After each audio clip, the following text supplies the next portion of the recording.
این یکی از خونه‌های اهالی روستای حمیدآباده. 14 سالی است که چراغ خادمی این خانه در دل روستای حمیدآباد شهرستان شوش روشن است. در ذهن اهالی روستا این خانه مرکز همدلی و خادمی امام حسین علیه السلام است، آن هم به برکت حضور عمو محمد. از برکات امام حسین انشالله هی سال به سال بیشتر میشه. الان ماشاءالله حدود 8-9 هزار نفر بچه‌ها پخت میکنن. اهالی این خانه امین نزولات اهدایی این روستایی ها هستند. به نسبت توان مالی خودشون مردم کمک میکنن. همه کمک میکنن. خدا قوت.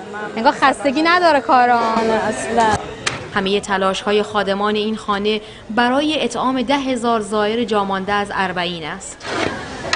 ما الان برای فردا نهار برنج خورش درست میکنه. خدمت رسانی برای زائر اهل بیت نه حد و مرز میشناسد نه سن و سال. وقتی میپزم برای ما باشه یعنی راحتم. عشق امام حسینه.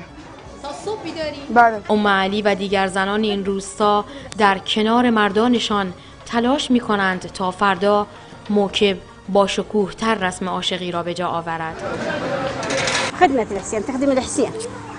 كلها صغار كبار. هدفمون عشق به امام حسینه.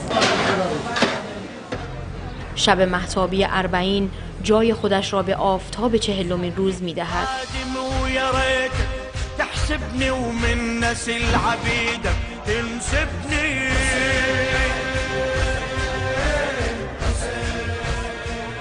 تدارک غذا می‌بینیم. خدا رو شکر سال به سال داره گسترده تر میشه. خیلی بود، دستشو در نکنه. هر سال این موکبا رو دارن. دستشو در نکنه. ما دعای خیر کنیم سیشان.